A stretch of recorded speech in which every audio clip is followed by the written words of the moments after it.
Hi everyone, I'm John Henderson, an application scientist at Agilent Technologies, and I'm here with Ron Majors, senior scientist. Today we're going to continue with another LC troubleshooting topic.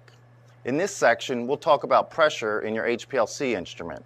Excessive back pressure can cause problems for your column and for your chromatographic results. Ron? This is really an important topic and one of those common problems we see, changing column pressure. Column pressure change is a symptom of something that's going on in your system or in your column. When micron-sized particles are packed into a column and liquid is pushed through these particles by your pump, there's a lot of resistance. It's this resistance to flow that causes back pressure. You know, Ron, there are more than a few factors that contribute to system pressure. Yes, John, there are actually 5. Let's look at the pressure equation to quickly understand what affects column back pressure. First of all, there's solvent viscosity.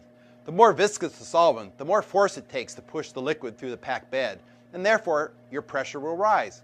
For example, if you're using acetonitrile as your organic solvent in reverse phase HPLC, and you change to isopropanol, which is more viscous, your pressure will rise directly in proportion to the increase in viscosity.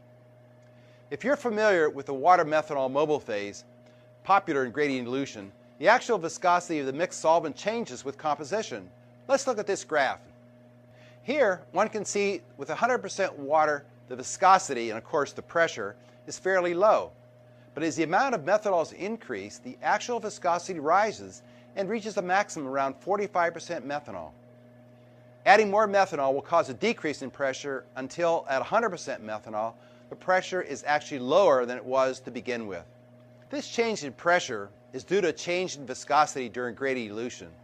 The pressure increase could cause a problem if you're working at a high pressure already, and the increase due to this viscosity may cause an overpressure in your system, shutting it down. The second factor that affects pressure is flow rate. The faster the pump pushes mobile phase through the column, the higher the pressure resistance due to flow rate. The third factor, L, is the column length. The longer the column, the more pressure it's going to take to push mobile phase liquid through it. Pressure doubles when the column length doubles. Probably one of the most poorly understood factors in the pressure equation is the particle diameter, because it's inversely proportional to the particle diameter squared. Thus, when the particle size is reduced by 1/2, pressure rises by a factor of 4, or 2 squared. With the new sub-2 micron particles, pressure may become quite high, and thus entire new technology has arisen called ultra-high pressure LC, or UHPLC. You'll notice in the equation that the column radius is inversely proportional. At a constant flow rate, if you decrease the column diameter from 4.6 millimeter to 2.1 millimeter, pressure increases 5 times. Note that the column permeability is a constant and dependent on the type of bed one is dealing with. Now that you understand what causes pressure drop in a chromatographic column, let's look at some of the common problems you might encounter that will cause the pressure to change. We could actually have 3 types of pressure problems. The most common problem is very high pressure. Very seldom does the pressure of the column make a dramatic change. It's usually a very gradual thing. The second area is low pressure. There are cases where the pressure can drop on your column instead of increasing. A lower pressure is most often the result of a system leak or a loss in pump prime. The third area is fluctuating pressure, or constantly changing pressure.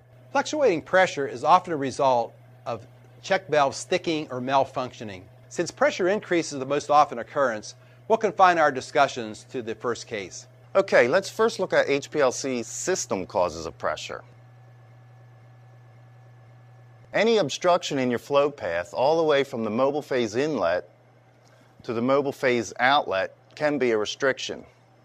To cut down on extra column band broadening, we often use very small internal diameter tubing in HPLC. So the tubing itself can cause a back pressure. In fact, some very high efficiency columns available now are optimized with very narrow tubing, like the 0.12 millimeter ID tubing. There is a system back pressure associated with all this tubing, from the pump to the detector, even without a column being present. So there's some contribution to the total system pressure from the hardware. Of course, anytime something lodges inside one of these small tubes, a piece of dust, a burr of metal, or something like that, this may change the pressure in your system. So things like tubing, fittings, flow cells, inline fillers, and other small system volume elements may have obstructions, and this may affect your pressure. The pressure will usually rise if you have any of these restrictions in those areas. If the restriction occurs past the detector, this could be disastrous because the flow cell cannot take very high pressures and will generally leak or even break under the strain. So let's talk about how we go about troubleshooting pressure issues. Often, finding the source of high pressure can be a time-consuming part of troubleshooting. Yes, John, that's true. So the more you know about how your flow path is constructed, the more quickly you can discover the source of pressure problems. Let's assume we've experienced an overpressure condition which shuts down our chromatograph. To solve this problem, we must locate the source of restriction. On newer instruments, including the 1290 Infinity LC, the software does not allow you to exceed the instrument pressure limits and will automatically adjust flow to reduce pressure. In this case, you want to be aware of the normal pressure in your method and watch for it to start creeping up. To determine if the system or the column is the source of the pressure buildup or restriction, the easiest way to begin the diagnosis is to remove the column from the system. If the pressure immediately decreases, then we can probably be assured that the column is the culprit. If a guard column or an inline filter is present, we should also disconnect them one at a time to see if the blockage is occurring in one of these components. If the system pressure stays high when the column or guard column or inline filter is removed, then we must work our way upstream of the column to figure out where the restriction is located. So the next possible upstream blockage could occur in the piece of capillary tubing connecting the injector to the column. By disconnecting this capillary, we can quickly find out if the blockage occurred there. Still, if the pressure remains high, once we remove that fitting, we must continue to work further upstream, removing one component at a time until the clog is found. Once located, the culprit must be replaced in order to solve the back pressure problem. We will also consider what might happen inside your HPLC column. On screen, I'm showing a diagram of a column. As you can see, there are frits on both ends of the column, both an inlet frit and an outlet frit. You have infittings on both ends, and you have packing inside the column.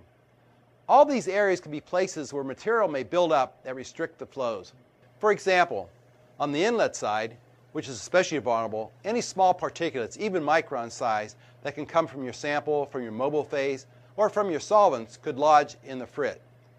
Here's a photo that shows a clean frit and a clogged frit for comparison.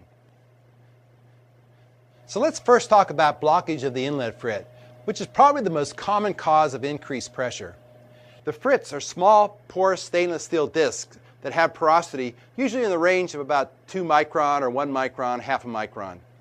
So these are very fine filters on their own right. And of course, they can be blocked by particulates that happen to come from the various sources. These types of pressure increases are usually very gradual. In other words, they don't occur within minutes unless something very serious is wrong with your mobile phase or sample. That's right, John. These usually happen over a period of a few days, weeks, even months. That's why we recommend to keep a logbook where pressure is recorded over a period of time. So pressure buildup at the head of the column is one area that we'll address. We can see the pressure information on every chromatogram on our chem station. So, Ron, what are some of the sources of these particulates? Well, some of the particulates could actually be in the sample. For example, if you haven't filtered your river water sample, it could have silt or microbes in it. This silt could build up on your inlet frit. Another source could be the wearing of your injector or septa particles from your vial cap. Your pump seals are yet another source of particulate generation. As your pump is used month in and month out, eventually you have to replace your seals.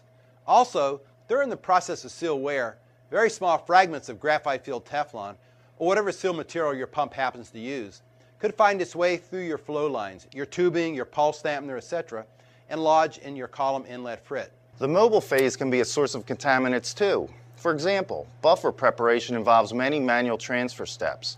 In each of these steps, possible introduction of particles can occur. Let's assume that the column is the source of contamination by particulates that have lodged on the inlet frit.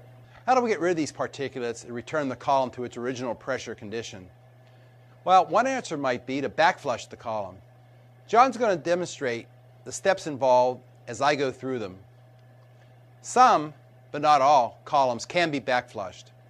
If the column plug is on the inlet frit, you may be able to push liquid backwards through the column and perhaps dislodge or remove some of the particles. Some columns have the same porosity frits on both the top and the bottom. If you have confirmed you can backflush your column, here's what you can do. You take the column, remove it from the system of course, and connect the outlet to the inlet tubing from the pump. Pumping water, acetonitrile, or your mobile phase through the column for a period of time may end up dislodging some or perhaps all the particles that are clogging the inlet.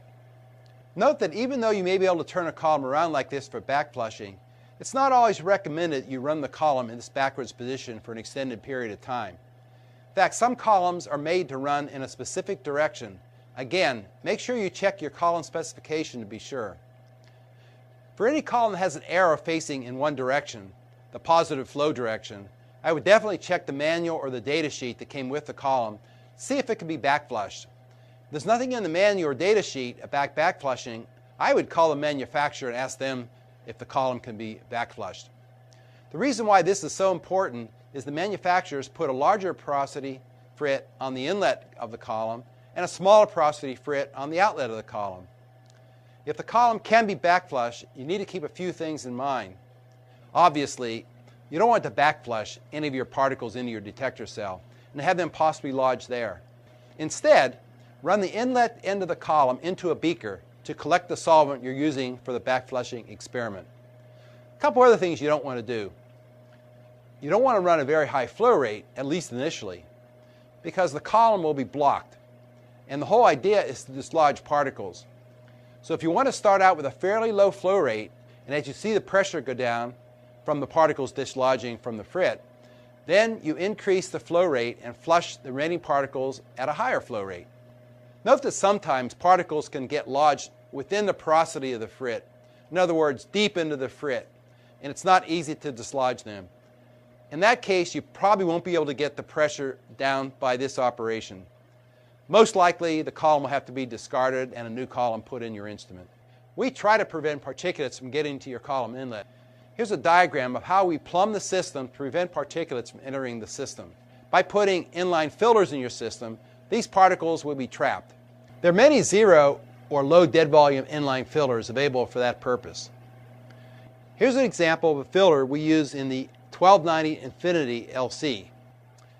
Years ago, when the column inlet frits would plug, we'd tell users to take them apart and change the frit, or even the entire inlet fitting. But nowadays, the packing materials in our microparticulate columns are so efficient that if you remove an inlet fitting, you'll probably end up disturbing the pack bed, and the high efficiency of your column will be destroyed. So nowadays, we do not recommend taking the fitting off and trying to change the plug frit. Another approach to protect the analytical column is to have a guard column between the injector and the analytical column. The guard column functions in two ways. Number one, it keeps particulates from reaching the head of the analytical column. And number two, it traps undesirable chemical components that could wind up lodging in the packing of the column and possibly cause a pressure buildup. Usually the guard column is of the same type of packing or even the same packing that is in your analytical column. But the guard column is a very short version that is less expensive to replace. There are many types of guard columns, some that are connected with a piece of low volume tubing and some that are integrated with the analytical column. So there's virtually no volume between the two. The basic idea is to use the guard column as a mechanical and chemical filter. To prevent buildup of contaminants, one can use filtration of buffers, solvents, or sample to remove particulates from reaching the column. A wide variety of filters are available. Syringe filters of varying diameters and varying materials of construction, the mini Uniprep filter that permits filtration in an autosampler vial, individual filter membranes that are placed in a reusable filtration setup, or glass, paper, or ceramic filters, which are used less frequently. When using membrane filters, make sure that the polymeric material is compatible with the mobile phase and sample solvents. Otherwise, you may further contaminate your system or sample by having dissolved material from the filter. Another method of removing particulates from the sample is to use centrifugation. Here, you would place your sample in a centrifuge tube and using a 4,000 RPM centrifuge for about 4 to 5 minutes, this would force most of the particulates to the bottom of the tube. The clear sample solvent above the sediment should be carefully removed to avoid getting particulates back into the solution. Okay, so filtration aside, let's say you have a clog in your column. What should we do first? The stainless steel frits at the head of the column are usually inert, at least to most molecules, so they do not usually interact chemically with your sample or your mobile phase. It's mainly a physical type of blockage. But the column packing itself is chemically a very high surface area sorbent, a bonded phase packing that has material that's going to retain chemical substances. That's why, of course, we use them for chromatography. Unfortunately, some substances are going to be so well retained, especially at the head of the column, that they plug the packing and cause column blockage, and that causes pressure buildup. So if the blockage is not due to particulates in your frit, it is probably due to chemical contaminants on your packing. Most likely, as stated before, the contaminants are building up on the top side, the inlet side of the packing, because that's where the sample and mobile phase first hits the column. So any materials, be they polymeric materials, high molecular weight materials, proteins, basic compounds that interact strongly with silica, whatever happens to stick tightly to the column, it's all going to happen on the front end. The best way to deal with these contaminants is to find a solvent that will dissolve them without affecting your column. Clearly, you don't want to use such a strong solvent or a basic solvent that's going to dissolve your packing or cause a problem there. So you want to use solvents that are stronger than your mobile phase. First of all, we talked about backflushing earlier. It's really best, if you're going to try to wash the column, and the column can be backflushed, to actually backflush any chemical contaminants from the inlet of the column backwards. The reason we do this is because the contaminants are often on the top of the column, and that's where they're very tenaciously held. In other words, you're not going to be able to move them easily. When you have to pass the chemical contaminants through the entire column length by running it in a forward direction, it may take a very long time and quite a lot of solvent. And your column will be out of operation for quite a while. Whereas if you backflush it, since it's all lodged at the head of the column, this could be a very short distance to remove them. But I'd like to caution you again, only do this backflushing with the columns that can be backflushed. Ron, one of the most common questions I hear is how much solvent to use to flush through the column for the cleanup process. Yes. The normal amount that we flush through the column is equivalent to what we call a column volume. A column volume is the amount of solvent that it takes to flush all the old solvent out of the column. It's the void volume, or the volume of an unretained compound, to pass through the column. For a typical column that's 15 centimeter long and 4.6 millimeter ID, the column volume would be about 1.5 mils. Here's a way to figure your column volume for a column you're using. Generally, we use 60% as the porosity volume of a packing for Zorbax columns. So you can figure out, if you want to do 10 column volumes, that would be 15 milliliters of solvent. So just to be safe, that's what I would recommend for each stage of our washing experiment. Many of us are using reverse phase chromatography, where the A solvent is usually a buffer salt in water, and the B solvent is a water-miscible organic solvent such as methanol or acetonitrile. When we start to do the backflushing experiment, we want to make sure we don't add organic solvent directly to the buffer system. Because if we do that, there's a good chance that the buffer may precipitate out of the column, and that's going to cause even further back pressure problems. So the first thing you do is to wash your column with the mobile phase you're using for your method, but without the buffer salts present. Okay, now we have a column that has water and acetonitrile in it. The next step is to wash the column with 100% organic, again in the backflush mode. Typically, if you're using methanol, you would start with methanol 100%, then move on to a slightly stronger solvent. In this case, acetonitrile would be a good choice. So, you see, as we go to a stronger solvent, the chances of displacing or removing some of the chemical contaminants will go up. If acetonitrile is not strong enough and the pressure does not start to decrease, you may then need an even stronger solvent. When you get past acetonitrile, we start looking at the allotropic series and choose a stronger solvent that might be used. The next solvent I'd recommend would be the addition of isopropyl alcohol, or IPA, to your last solvent that you were using. IPA is a very good solvent for many nonpolar molecules, and it's also miscible with many commonly used solvents like acetonitrile and methanol, but it's also miscible with water. So I'd continue with a mixture of 75% acetonitrile and 25% IPA. Now, as we go along, we want to ensure that the pressure drop is going down. If the pressure goes down after any one of these solvents, that may be sufficient. You don't have to go through the rest of the solvent series. Wow, this process can be laborious. Yes, John, it can be. And there are other things you need to be cautious about. When you have mixtures of various solvents with isopropanol, IPA has a very viscous nature to it, and so the pressure is going to be much higher. So you don't want to run a very high flow rate, at least initially, when you start to use this backflushing experiment.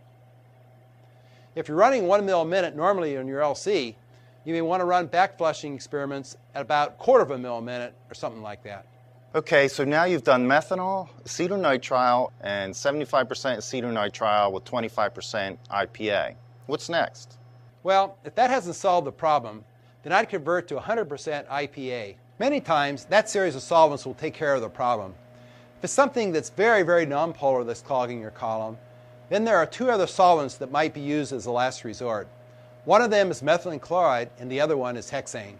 So obviously, we'd pass through 10 column volumes of those 2 solvents and see what happens to our pressure. If the pressure still remains high after this whole series of solvents, then probably the column is going to be very, very tough to regenerate. Okay, walking through this process, it's easy to see why many people just opt to replace their column instead of trying to backflush it. Yes, or many will use guard columns as a way to prevent this column buildup, as we've discussed earlier. So let's assume we've gotten the column free of chemical contaminants. Now we want to get back to our aqueous mobile phase. What do? Well, we don't want to go right from methylene chloride or hexane to our buffer because they're not miscible. We have to go through an intermediate solvent that's miscible with both organic solvents like hexane and methylene chloride, or aqueous solvents like acetonitrile water or methanol in water. So what we do there is go back to our isopropyl alcohol, because IPA is miscible with all types of solvents.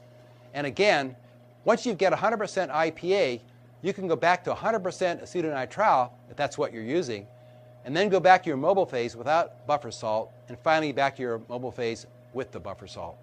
Going through all this should definitely be motivation to use guard columns and filters to prevent this as much as possible. Yes, that's right, John. I'd like to make a point about buffer salts. One of the contaminants that sometimes causes back pressure buildup inside the column is the precipitation of buffer salts. Somebody would have to put a very high concentration of organic solvent with a fairly concentrated buffer, maybe 50 millimolar, to get buffer salt precipitating out. The best way to remove these types of salts that are precipitated out is to run water through the column, because water will dissolve the salt. If you're using normal phase chromatography, you have a slightly different setup. With normal phase, you're strictly using organic solvents. In this case, we recommend a couple of different solvents for washing a normal phase column, such as a bonded cyano column or a silica gel column. Here we recommend to use about 20 column volumes of solvent. And the 2 solvents we recommend you try out if you have a plug packing would be a 50% methanol, 50% chloroform mixture, or 100% ethyl acetates. These 2 solvents might just be enough to do the job. Okay, let's recap. First, remember the pressure equation. There are 5 factors that contribute to pressure: column length, radius, particle size, flow rate, and viscosity. So pressure changes are going to be explained by changes in these factors of your method or column that you use. Increased pressure that is outside of these parameters is likely a result of contamination or blockage, either in your column or your system. And discovering that source of contamination is the goal to get back to robust chromatography. Start by disconnecting your column and checking the pressure to see if that fixes the issue. If it does, then you know you need to look at your column. You can work upstream through various components, your inline filters, your guard columns, your autosampler, and so on, to see which one makes a difference. That will help you isolate your pressure problem. Once you have it isolated, there are a number of things you can do to remove the contamination. First, you can simply replace the part. In addition to particulates, there are dissolved contaminants to consider. These may get onto your column packing. Again, you can backflush your column to address these. Using a guard column will help you lengthen the lifetime of your analytical column. For a buildup of buffer salts, run 100% water through your column. If you're using normal phase chromatography, you'll need to use strictly organic solvents for any column washing. Try preventive measures to avoid particles entering your system. There are inline filters you can use. There are also sample preparation steps you can take, such as filtration or centrifugation of your sample. You could try using a convenient device like the mini Uniprep filter. If you tried these steps and still can't solve your issue, contact Agilent's technical support. You can find information for your location at www.agilent.com.